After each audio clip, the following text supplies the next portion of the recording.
back to Kyle's Cavern, and tonight's video we're going to be talking about magical knives and why they're used in magical practices.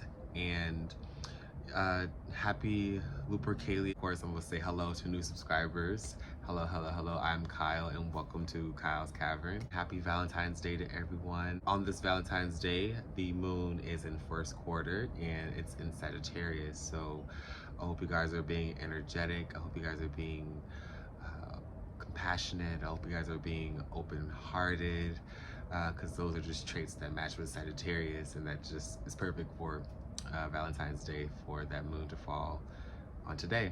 After tomorrow's video, we're going to get back into our regular schedule videos with the crystals. So tomorrow's video will be on how to make, or how I made, a small altar or travel altar basically. So I'll be making that video tomorrow for you guys.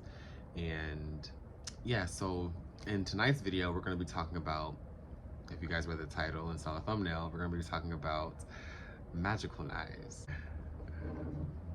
So the reason why we use magical knives, we don't always sometimes want to use a wand, and a Athame is another alternative tool to help you cast a circle and to cut cords.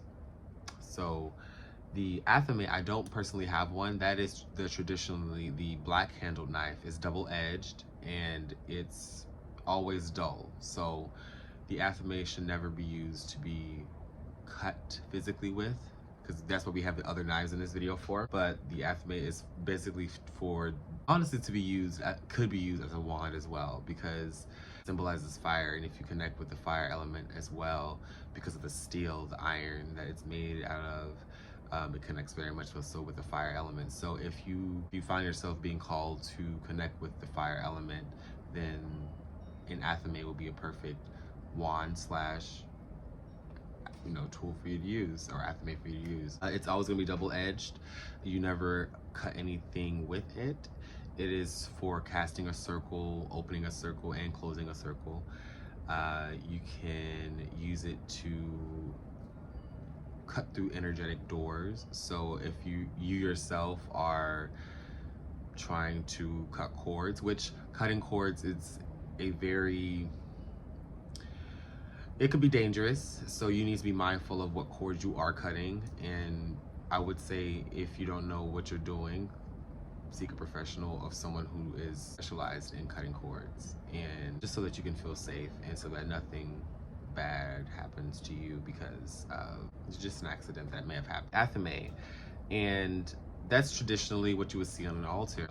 The pentacle can symbolize earth, the chalice, of course, water, the cauldron can symbolize air, because we can burn stuff in our cauldron as far as incense go. It could be for, the cauldron could be for air and water, and the Athame is for fire. So how we talked in our previous video about the altar video, you don't need to have a whole bunch of things. You can condense your elements into tools so small. So it could be very, very subtle. So even your cauldron, Athame, chalice, pentacle, those can be your 4 elements all within right there, and you yourself being the 5th element, which is spirit, the Athame. So that's what you'll normally find on an altar. It is never used for cutting. You should always, I feel like with you working with an Athame, you should always see and know deep down if you need it for that magical purpose or for that ritual, because not every ritual requires you to use a Athame.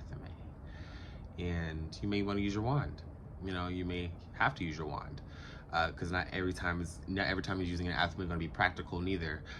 Some locations, if you are doing outside rituals, cautious of your location, just in case police, and if it's legal for you to have knives in that area where you live. So take precautions a little bit with that. I have some notes here too, just so I wouldn't forget on what topics to talk about. Yes, the Athame is a masculine tool.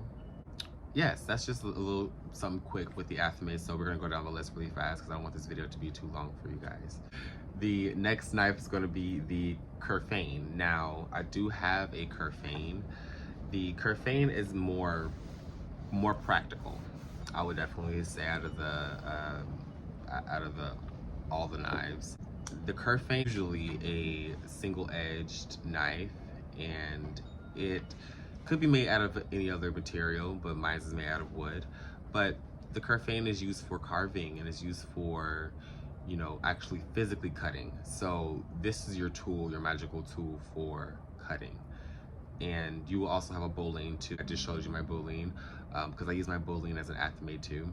It's just because I have a curfain, so I just figured why not use my boline to be an Athame. That's just curfain is specifically used for cutting actual physical things. So your herbs, harvesting if you're out there in the forest, and if you're out there, you know, just hiking and stuff like that, you can collect mushrooms, and you know, you can use your handy dandy curfain, and it's more, you know, compact, so you can, you know, fold it up, put it in your pocket, in your bag, in your witch bag, and that will go into having a travel altar video, which is going out tomorrow. But you can definitely use your curfain to, you know, be another additive to your travel altar. This is the one that's used for physically cutting. And I do have a few notes written on the curfain. For anything that needs to be carved, it's for anything that needs to be cut and carved to your magical practices. You can carve candles, you can inscribe candles with different sigils, you can cutting and carving wands to, you know, shape and sculpt a wand. You can use this knife for making, you know, different magical art decoration that you may have. If you're like cutting a thread and you want to keep the magic going within your creativity, so definitely you can use your magical tool. Different ways you can use your curfain. This is the one I feel like I use the most for physically cutting things. Next on our list, we have the boline. So you may have seen this blade or this knife a plethora of times here on YouTube, but boline is used a lot in, boline actually dates back all the way to what the ancient Druids you would see symbolizing or working with a boline. But for me, I feel like the boline represents the goddess energy, because it's usually normally shaped like a sickle, as you see here. So I connect it with the goddess because it looks like a crescent moon. The boline is basically like the opposite version, or like the twin of the Athame. So this is traditionally, I skipped over it, but usually it's Athame, boline, curfain, finger pricker, added an obsidian blade for you know, an added bonus to the list, because I feel like some people may have an obsidian magical tool. So, and that's I feel like a little bit of detail with that should be, you know, added to. Having an obsidian blade is basically having a 2-in-1 kind of combo, because it is a crystal and a blade as well. So, but all your tools require some working and some cleansing and some, you know, like as far as like with you having your blades, when you anoint and cleanse your blades, you should always only, when you rub your oils on your blades, when you grease your blades, only in one direction. So that's just one tip when you are cleansing your tools, your blades. The boline is the white-handled knife, and it is traditionally made out of bone, you know, or other material as well. But traditionally, because it's called a boline, some say that it is because of the bone handle. So traditionally does not always look like a sickle. You may find another type of boline that looks like a curfain or like a razor blade, like what men used to you know, shave themselves. That would usually be another version of a boline. And of course, these tools as well will have different sigils inscribed on them as well. Now you can make your own, of course. That's the best part about Wicca and spirituality, is your creativity can flow. You can make your own sigils to put on your blade. I've always wanted to get like a carver, so I can carve my own sigils onto my, you know, blades. It's just used for cutting and for physically cutting. That is the curfain and the boline's job, is to physically cut. And you can use it for spiritually cutting too, but I say that I use my boline as a Athame, because just the symbol of it, the shape of it just reminds me of just magic and, you know, being a witch. So you can definitely just hook it on your belt and go out and order some stuff, you know, collect flowers, collect mushrooms, collect, you know, herbs. You know, this is the one that is supposed to be used for cutting. So we do have on the list the third knife, which is the finger pricker, or the thumb pricker. Now this knife is traditionally red handled. Now I don't have one. It is not really talked about that much.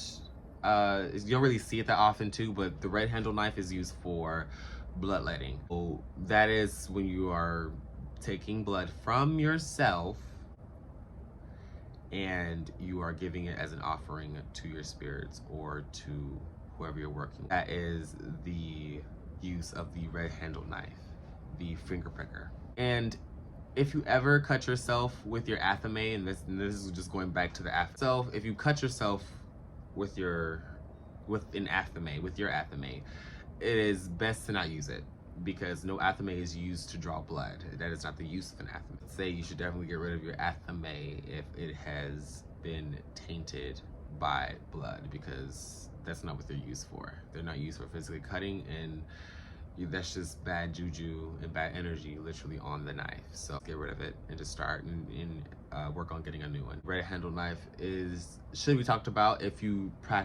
are more hardcore devotee to your practices and you really want to do a little bit extra. Now this is a little bit more on the extreme side of the knives before we get to our last one, but I just wanted to mention the finger pricker, the red handle knife on this list. So also I put this on the list. We are done, but I put this on the list, the Obsidian knife.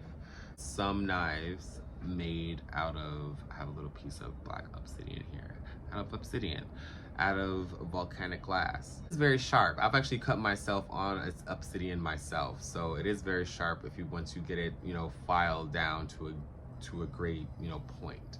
So many different tribes around the world have used obsidian as weapons and as surgical tools. Even the Egyptians used, I'm pretty sure they had obsidian tools and everything else. A lot of different people use obsidians. But if you have an obsidian knife, that's a great combo, because you get to have a crystal and a knife in one. So that's a perfect combo.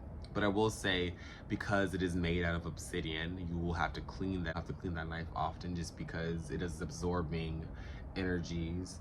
So you will want to, you know, spray with some Florida water, run it through some sage, set it out under a full moon just to recharge it. And you can still do that with your Athame and your boline and your curfain, sitting it out on the full moon to recharge, because the knives themselves are made out of different metals, and different metals have different energies too. So definitely, if you have an obsidian knife, it's really best to make sure that you cleanse that knife, just to make sure that it's, you know, fresh and ready to use whenever you are about to physically cut things as well. I don't have the Athame just yet, but I still wanted to talk about it here in this video on our magical tools.